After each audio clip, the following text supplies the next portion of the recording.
Hi ಎಲ್ಲರಿಗೂ. ಇವತ್ತು ಕಾರ್ಗಿಲ್ ವಿಜಯ ದಿವಸ್, ಅದರ ಪ್ರಯುಕ್ತವಾಗಿ ಈ ಒಂದು ವಿಡಿಯೋ. ನಮ್ಮಪ್ಪ ಕೂಡ ಮಿಲಿಟ್ರಿ ಮ್ಯಾನ್, ಅವರು ಒಬ್ಬರು ಸೋಲ್ಜರ್. ಅವರು BSF ಅಲ್ಲಿ ವರ್ಕ್ ಮಾಡ್ತಿದ್ರು. ಸೊ ಅದಕ್ಕಾಗಿ ನಮ್ಮ ನಾನು ಓದ್ತಿರೋ ಕಾಲೇಜಲ್ಲಿ ನಮ್ಮಪ್ಪನ ಚೀಫ್ ಗೆಸ್ಟ್ ಆಗಿ ಕರೆದಿದ್ರು. ಅವರನ್ನು ಸನ್ಮಾನ ಮಾಡಿದ್ರು. ಅವ್ರಿಗೆ ಎಲ್ಲ ಏನೇನು ಗೌರವ ಕೊಡಬೇಕು ಅದನ್ನೆಲ್ಲ ಕೊಟ್ಟರು. ನಮ್ಮಪ್ಪಂಗೆ ಸನ್ಮಾನ ಮಾಡ್ಬೇಕಾದ್ರೆ ನಾನು ಅಲ್ಲೇ ಕುಂತಿದ್ದೆ. ನಾನು ನೋಡಿ ತುಂಬ ಖುಷಿಪಟ್ಟೆ. ನಮ್ಮಪ್ಪನ ನನ್ನ ಮುಂದೆನೇ ಸನ್ಮಾನ ಮಾಡ್ತಿದ್ರೆ ಯಾರಿಗೆ ಖುಷಿ ಆಗಲ್ಲ ಹೇಳಿ. ಅಲ್ಲಿ ಸನ್ಮಾನ ಮಾಡಿದಾಗ ಏನೇನು ಕೊಟ್ಟರು, ಗಿಫ್ಟ್ಸ್ ಎಲ್ಲ ಏನೇನು ಸನ್ಮಾನ ಮಾಡುವಾಗ ಏನೇನೆಲ್ಲ ನೀಡಿದರು ನಮ್ಮಪ್ಪನಿಗೆ ಅಂತ ನಿಮ್ಮ ಮುಂದೆ ಶೇರ್ ಮಾಡ್ತೀನಿ ಇವತ್ತು ನಾನು. ಮೊದಲನೇದಾಗಿ ನಾನು ಇಲ್ಲೇನು ಫ್ಲ್ಯಾಗ್ ತೋರಿಸ್ತಿದ್ದೀನಲ್ಲ ಇದನ್ನೇ ಕೊಟ್ಟರು. ಅದು ಭಾರತೀಯ ಹೆಮ್ಮೆ, ಕರ್ನಾಟಕದ ಒಂದು ಕನ್ನಡ ಭಾಷೆಯ ಒಂದು ಹೆಮ್ಮೆ, ಇಂಡಿಯಾ ಫ್ಲ್ಯಾಗ್. ಇದು ಇಂಡಿಯಾ ಫ್ಲ್ಯಾಗ್ ಅಂದರೆ ಅದು ಎತ್ತರದಲ್ಲೇ ಯಾವಾಗಲೂ ಇರಬೇಕು. ಪಾಕಿಸ್ತಾನರ ಜೊತೆ ಯುದ್ಧ ಮಾಡಬೇಕಾದ್ರೆ ಇಂಡಿಯಾ ಫ್ಲ್ಯಾಗ್ ಯಾವಾಗಲೂ ಹೈ ಲೆವೆಲಲ್ಲೇ ಇರುತ್ತೆ. ಆ ಒಂದು ಫ್ಲ್ಯಾಗ್ನ ನಮ್ಮಪ್ಪನಿಗೆ ಕೊಟ್ಟರು. ತುಂಬ ಖುಷಿಯಾಯಿತು. ಮತ್ತು ಈ ಒಂದು ಸೋಲ್ಜರ್ ಸ್ಟ್ಯಾಚುನ ಕೊಟ್ಟಿದ್ದಾರೆ. ಸೆಲ್ಯೂಟ್ ಹೊಡಿತಿರೋ ಸ್ಟ್ಯಾಚು ಇದು. ಒಂದು ಸೋಲ್ಜರ್ ಒಂದು ಭೂಮಿಗಾಗಿ ಎಷ್ಟು ತ್ಯಾಗಗಳನ್ನು ಮಾಡಿದ್ದಾರೆ ಅನ್ನೋ ಗುರುತಿದು. ಗನ್ ಇಟ್ಕೊಂಡು 1000 ಕಿಲೋಮೀಟ್ರ್ಗಟ್ಟಲೆ ನಡೆದು 1000 ಜನರನ್ನು ಕಾಪಾಡಿಕೊಂಡು ಈ ಭೂಮಿನ ಉಳಿಸ್ಕೊಂಬಂದಿರೋ ಸೋಲ್ಜರ್ಗೆ ಒಂದು ದೊಡ್ಡ ಸಲ್ಯೂಟೇ ಕೊಡಬೇಕು. ಮತ್ತು ಈ ಒಂದು ಮೊಮೆಂಟೋನ ಕೊಟ್ಟಿದ್ದಾರೆ. ನಾವು ಅಲ್ಲಿ ಹೋಗಿ ಸನ್ಮಾನ ಮಾಡಿರೋದಕ್ಕೆ ಒಂದು ಗುರುತಾಗಿ ಈ ಒಂದು ಮೊಮೆಂಟೋನ ಕೊಟ್ಟಿದ್ದಾರೆ. ತುಂಬ ಖುಷಿಯಾಯಿತು. ನಮ್ಮಪ್ಪ ಇದನ್ನು ಸನ್ಮಾನ ಮಾಡಬೇಕಾದ್ರೆ ಅವ್ರ ಕೈ ಕೊಟ್ಟಾಗ ನನಗೂ ಒಂದು ಪ್ರೌಡ್ ಫೀಲ್ ಅನ್ನಿಸ್ತು. ನಮ್ಮಪ್ಪ ನಮ್ಮ ಸ್ಕೂಲಿಗೆ, ನಮ್ಮ ಕಾಲೇಜಿಗೆ ಬಂದ್ಬಿಟ್ಟು ನನ್ನ ಮುಂದೆನೇ ಪ್ರೈಸ್ ತಗೊಳ್ತಿದ್ದಾರೆ ಅಂದರೆ ನಂಗೆ ಎಷ್ಟು ಖುಷಿ ಆಗ್ಬೋದು ನೀವೇ ಹೇಳಿ. ಮತ್ತು ಈ ಒಂದು ಎಲಿಫೆಂಟ್ ಫೋಟೋ, ಅಲ್ಲಿ ಕೀಗಳನ್ನೆಲ್ಲ ತಗಲಾಕೋವಂಥದ್ದು, ಇದನ್ನು ಗಿಫ್ಟಾಗಿ ಕೊಟ್ಟಿದ್ದಾರೆ. ನನಗೂ ತುಂಬ ಖುಷಿಯಾಯಿತು. ಇದು ಎಲಿಫೆಂಟ್ ಫೋಟೋ ಅಂದರೆ ಅದು ಎಷ್ಟೇ ದೊಡ್ಡ ಅಂದರೆ ಏನೇ ಒಂದು ದೊಡ್ಡ ಪ್ರಾಬ್ಲಮ್ ಬಂದ್ರೂ ಅದನ್ನು ತಾನು ಬಿಟ್ಕೊಡಲ್ಲ. ಅಂಥ ಗಜನ್ನ ನಮಗೆ ಗಿಫ್ಟಾಗಿ ಕೊಟ್ಟಿದ್ದಾರೆ. ಇಷ್ಟನ್ನೆಲ್ಲ ಕೊಟ್ಟಿದ್ದಾರೆ ನಮ್ಮಪ್ಪನಿಗೆ. ಒಬ್ಬ ಯೋಧನಿಗೆ ಏನೇನು ಗೌರವ ಸಲ್ಲಿಸಬೇಕು ಅದನ್ನೆಲ್ಲ ಸಲ್ಲಿಸಿದ್ರು. ತುಂಬ ಖುಷಿಯಾಯಿತು. ನನಗೂ ನೋಡಿ ಒಂದು ಹೆಮ್ಮೆ ಅನ್ನಿಸ್ತು. ನಮ್ಮಪ್ಪ ಏನೇ ವಿಷಯ ಇದ್ದರೂ ನಮ್ಮಮ್ಮಂಗೆ ಎಲ್ಲ ಶೇರ್ ಮಾಡ್ತಾರೆ. ಹಾಗೆ ನಮ್ಮಪ್ಪ ಬಂದ್ಬಿಟ್ಟು ಈ ಥರ ಹೇಳಿದ್ರು ನಮ್ಮಮ್ಮಂಗೆ, ನಮ್ಮ ಮಗಳು ಕಾಲೇಜಲ್ಲಿ ಈ ಥರ ಸನ್ಮಾನ ಮಾಡ್ತಿದ್ದಾರೆ ಅಂತ.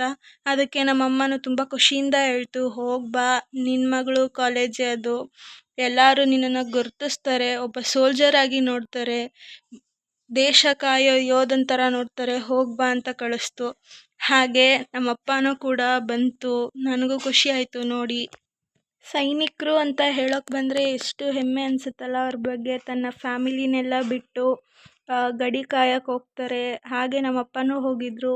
ನಮ್ಮಮ್ಮ ಲೈಫ್ ಲಾಂಗ್ ಸಿಂಗಲ್ ಪೇರೆಂಟಾಗಿ ನನ್ನನ್ನು ನೋಡಿಕೊಂಡ್ರು.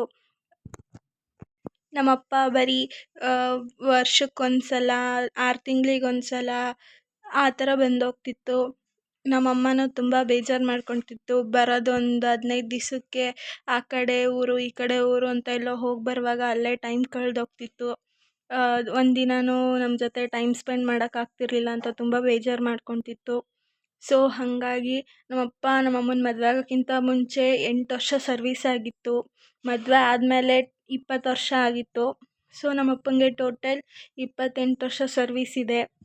ನಮ್ಮಪ್ಪ ನಮ್ಮಮ್ಮಂಗೆ ಹೇಳ್ತಿದ್ರು, ಟೈಮ್ ಸ್ಪೆಂಡ್ ಮಾಡೋದು ದೊಡ್ಡ ವಿಷಯ ಅಲ್ಲ, ಅಲ್ಲೋಗಿ ನಾವು ದೇಶ ಕಾಯ್ತೀವಿ, ಎಲ್ಲರನ್ನೂ ರಕ್ಷಿಸ್ತಿದ್ದೀವಿ, ಅದು ದೊಡ್ಡ ವಿಷಯ. ಟೈಮ್ ಸ್ಪೆಂಡ್ ಮಾಡೋದೇನು ಯಾವಾಗ ಬೇಕಾದರೂ ಮಾಡ್ಬೋದು.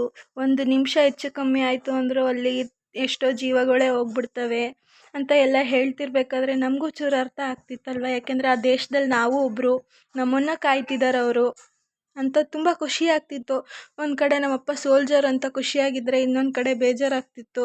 ನಮ್ಮನ್ನೆಲ್ಲ ಬಿಟ್ಟು ಬೇರೆ ದೇಶಕ್ಕೆ ಹೋಗಿ ಅಲ್ಲಿದ್ದು ಅಂದರೂ ನಮ್ಮಪ್ಪಂಗೆ ನಾವು ವಿಡಿಯೋ ಕಾಲೆಲ್ಲ ಮಾಡಿ ಮಾತಾಡಿಸ್ತಿದ್ವಿ. ಒಂದಿನವೂ ಮಿಸ್ ಮಾಡ್ತಿರ್ಲಿಲ್ಲ. ನಮ್ಮಪ್ಪನ್ನ ನಾವು ತುಂಬ ಖುಷಿಯಿಂದನೇ ನೋಡ್ಕೊಂಡಿದ್ದೀವಿ. ಎಲ್ಲ ಸೋಲ್ಜರ್ ಅಂತ ಫೀಲ್ ಆಗಿದ್ರೂ ಬಟ್ ಏನು ಮಾಡೋಕ್ಕಾಗಲ್ಲ. ಅಲ್ಲೇ ಆ ಪೊಸಿಷನಲ್ಲಿ ಇದ್ದಾರೆ ಅಂದಮೇಲೆ ನಾವು ಅವ್ರನ್ನ ಗೌರವಿಸಲೇಬೇಕು. ಹಂಗಾಗಿ ನಾವು ಅವ್ರನ್ನ ಗೌರವಿಸ್ಕೊಂಡು ಫ್ಯಾಮಿಲಿಯಾಗೂ ಟ್ರೀಟ್ ಮಾಡಿಕೊಂಡು ಒಬ್ಬ ಯೋಧನಾಗೂ ನೋಡಿಕೊಂಡು ನಮ್ಮಮ್ಮ ತುಂಬ ಅಪ್ಪ ಇಲ್ಲದೆ ಸಿಂಗಲ್ ಪೇರೆಂಟಾಗಿ ನನ್ನನ್ನು ನಮ್ಮ ಅಣ್ಣನೂ ನೋಡಿಕೊಂಡು ತುಂಬ ಕಷ್ಟ ಬಿದ್ದಿದ್ದಾರೆ. ನನಗೂ ಖುಷಿಯಾಗುತ್ತೆ ಒಂದು ಕಡೆ ನೋಡಿದ್ರೆ ಇಷ್ಟೆಲ್ಲ ನಮ್ಮಮ್ಮ ಸ್ಯಾಕ್ರಿಫೈಸ್ ಮಾಡಿದ್ದಾರೆ ಅಂತ.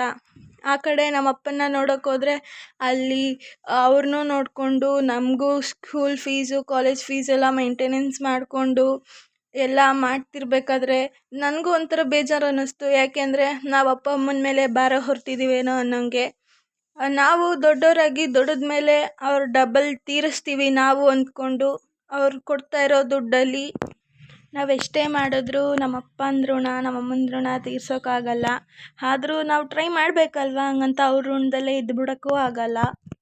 ಹಾಗೆ ನಮ್ಮಪ್ಪ ಆಗಲಿ ನಮ್ಮಮ್ಮ ಆಗಲಿ ಯಾರೂ ಒಬ್ರನ್ನೊಬ್ರು ಮಿಸ್ ಮಾಡ್ಕೊಂಡಿಲ್ಲ. ಯಾಕೆಂದರೆ ಯಾವಾಗಲೂ ನಮ್ಮಮ್ಮ ಬೆಳಿಗ್ಗೆ ರೂಟೀನೇ ಸ್ಟಾರ್ಟ್ ಮಾಡಿಬಿಡೋದು. ಬೆಳಿಗ್ಗೆ ಎದ್ದಿದ ತಕ್ಷಣ ನಮ್ಮಪ್ಪಂಗೆ ಫೋನ್ ಮಾಡಿಬಿಟ್ಟು ಸ್ನಾನ ಮಾಡಿಕೊಂಡು ಪೂಜೆ ಮಾಡಿ ಆರತಿ ಆನ್ಲೈನ್ ಮಂಗಳಾರತಿ ಕೊಡ್ತಿತ್ತು ನಮ್ಮಮ್ಮ.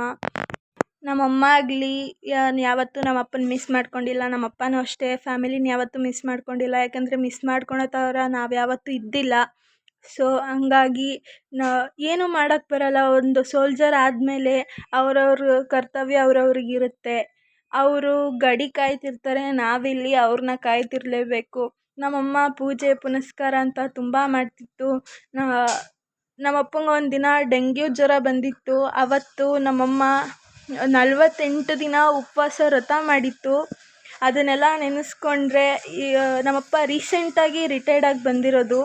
ಅದನ್ನೆಲ್ಲ ನೆನೆಸ್ಕೊಂಡ್ರೆ ಒಂದು ಕಡೆ ನಮ್ಮಪ್ಪ ಸೇಫಾಗಿ ಮನೆಗೆ ಬಂದಿದ್ದಾರೆ ಅಂದರೆ ನಮ್ಮಮ್ಮನ ಪೂಜೆ ವ್ರತಗಳೇ ಕಾರಣ ಅನಿಸುತ್ತೆ. ಇನ್ನೊಂದು ಕಡೆ ನೋಡಿದ್ರೆ ನಮ್ಮಪ್ಪ ಫಿಟ್ಟಾಗಿ ಸ್ಟ್ರಾಂಗ್ ಆಗಿದ್ದಾರೆ, ಒಂದು ಆರೋಗ್ಯವಾಗಿದ್ದಾರೆ. ಯಾವಾಗಲೂ ಫಿಟ್ನೆಸ್ ಅಂತ ಮೇಂಟೈನ್ ಮಾಡ್ತಿರ್ತಾರೆ ನಮ್ಮಪ್ಪ. ಅದರಿಂದನೂ ಸೇಫಾಗಿದ್ದಾರೆ ಅಂತ ಒಂದು ಕಡೆ ಅಂದ್ಕೊಂಡ್ರೆ ನಮ್ಮಮ್ಮನ ಪೂಜೆ ಪುನಸ್ಕಾರ ಒಂದಲ್ಲ ಎರಡಲ್ಲ 48 ದಿನ ಅನ್ನ ನೀರು ಕುಡಿದಂಗಿರೋದು ಅಂದರೆ ತುಂಬ ಕಷ್ಟ. ಅದನ್ನು ನಮ್ಮಮ್ಮ ಮಾಡಿದ್ದಾರೆ. ಎಲ್ಲರಿಗೂ ಸೋಲ್ಜರ್ಸ್ ಅಂದರೆ ಇಷ್ಟ ಇದ್ದೇ ಇರುತ್ತೆ. ನಿಮ್ಮಲ್ಲಿ ಯಾರಿಗೆ ಸೋಲ್ಜರ್ಸ್ ಅಂದರೆ ತುಂಬ ಇಷ್ಟನೋ ಅವರು ಕಾಮೆಂಟಲ್ಲಿ ಸೆಲ್ಯೂಟ್ ಅಂತ ಹಾಕಿ ಲೈಕ್ ಮಾಡಿ, ಶೇರ್ ಮಾಡಿ, ಸಬ್ಸ್ಕ್ರೈಬ್ ಮಾಡಿ. ಇಲ್ಲಿವರೆಗೂ ಮಾತಾಡಿ ನನ್ನ ಟೈಮ್ನ ಇದಕ್ಕೆ ಕೊಟ್ಟಿದ್ದೀನಿ ಅಂದರೆ ಅದಕ್ಕೆ ಒಂದು ಕಾರಣನೂ ಸೋಲ್ಜರೇ. ಇವತ್ತು ನಾನು ಇಷ್ಟು ಚೆನ್ನಾಗಿ ಮಾತಾಡ್ತಿದ್ದೀನಿ ಇಲ್ಲಿ ಕುಂತು ಅಂದರೆ ಅದಕ್ಕೂ ಕಾರಣ ಸೋಲ್ಜರೇ. ಸೊ ಯಾರ್ಯಾರಿಗೆ ಸೋಲ್ಜರ್ ಅಂದರೆ ಇಷ್ಟನೋ ಅವ್ರು ಕಮೆಂಟ್ ಬಾಕ್ಸಲ್ಲಿ ಸಲ್ಯೂಟ್ ಅಂತ ಹಾಕಿ. Thank you.